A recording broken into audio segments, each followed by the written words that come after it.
මෙන්න මේ වීඩියෝ එක අතිශයින්ම කලබලකාරී අద్භූත වීඩියෝ එකක් වුණත් මෙන්න මේ වීඩියෝ එක පිටිපස්සේ තියෙන කතාව ඊටත් වැඩිය කලබලකාරී දෙයක් වෙනවා. 2008 තායිලන්තයේ නාදුරන ප්‍රදේශයක යාළුවෝ සෙට් එකක් පාටි එකකට සහභාගී වෙන ගමන් ඉන්නවා. මෙන්න මේ පාටි එක අතරතුර කොහෙවත් නැති අద్භූත දෙයක් මතුවෙලා තියෙනවා.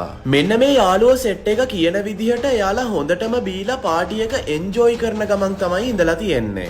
කවදාවත් මෙයාලා ආරාධනා නොකරපු පුද්ගලයෙක් මෙන්න මේ පාටි එකේ ඉඳලා තියෙනවා. කොහොම හරි මෙන්න මේ කැමරා එකේ රෙකෝඩ් වුණ දේ නිසා මෙයාලා කවදාවත් තනියම පාටිස් දාන්න යන එකක් නම් නැහැ. මේ තියෙන්නේ එදා පාටි එක වෙලාවෙදි ගත්ත හරිම කලබලකාරී වීඩියෝ එක.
තප්පර කීපයක් ගියාට පස්සේ මෙන්න මේ වීඩියෝ එකේ බෑග්ග්‍රවුන්ඩ් එකේ නාදුරන පුද්ගලයෙක්ගේ මූණක් රෙකෝඩ් වෙලා තියෙනවා. කොහොම හරි මෙන්න මේ වීඩියෝ එක බලපු ගොඩාක් අය කියලා තිබුණා මේ මූණේ මොකක් හරි වැරද්දක් තියෙනවා කියලා. මේ අතරින් එකක් තමයි මෙන්න මේ මූණට ශරීරයක් නැහැ.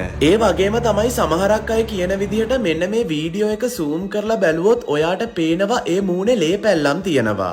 මේකේ පෙනුම කොහොම වුණත් මේ පාටි එකේ හිටපු කිසිම කෙනෙක් මේ දේ දැකලා නම් නැහැ. කොහොම හරි මෙන්න මේ වීඩියෝ එක පස්සේ බලද්දි තමයි මෙයාලා මෙන්න මේ දේ දකින්නේ. කොහොම හරි ඔයාට කියන්න පුළුවන් මෙන්න මේ වීඩියෝ එක මෙයාලා කතා වෙලා කරපු දෙයක් කියලා. කොහොම හරි මෙන්න මේ වීඩියෝ එක පිටිපස්සේ තියෙන ඇත්තම කතාව ඇහුවොත් ඔයාලා අපි හැමෝම කලබලයටපත් වෙන්න පුළුවන්. මේ යාළුවෝ කියලා තියෙන විදිහට මේ පාටි එක පටන් ගන්න කලින් එයාලගේ යාළුවෙක් හරිම භයානක ඇක්සිඩන්ට් එකකට මුහුණ දීලා තියෙනවලු. ඒ වගේම ඔයාලට කියන්න ඕනේ මේ යාළුවා ඇක්සිඩන්ට් එකෙන් මිය ගිහිල්ලා තියෙනවා. කොහොම හරි මෙන්න මේ යාළුවෝ සෙට් එකට එයාලගේ යාළුවෙක් පාටි එකට එන ගමන් ඇක්සිඩන්ට් එකකට මුහුණ දීලා මිය ගියා කියලා දැනගන්න හම්බ වෙන්නේ ඊළඟ දවසේ උදේ. යාළුවගේ මලගෙදර ඉවර වෙලා දවස් කීපයකට පස්සේ මෙයාලගේ පාටි එකේ වීඩියෝස් බලන ගමන් ඉද්දි තමයි මෙයාලා මේ දේ දකින්නේ. පාටි එකේ ගත්ත වීඩියෝ එකක එයාලගේ මිය ගිය යාළුවා ඉඳලා තියෙනවා.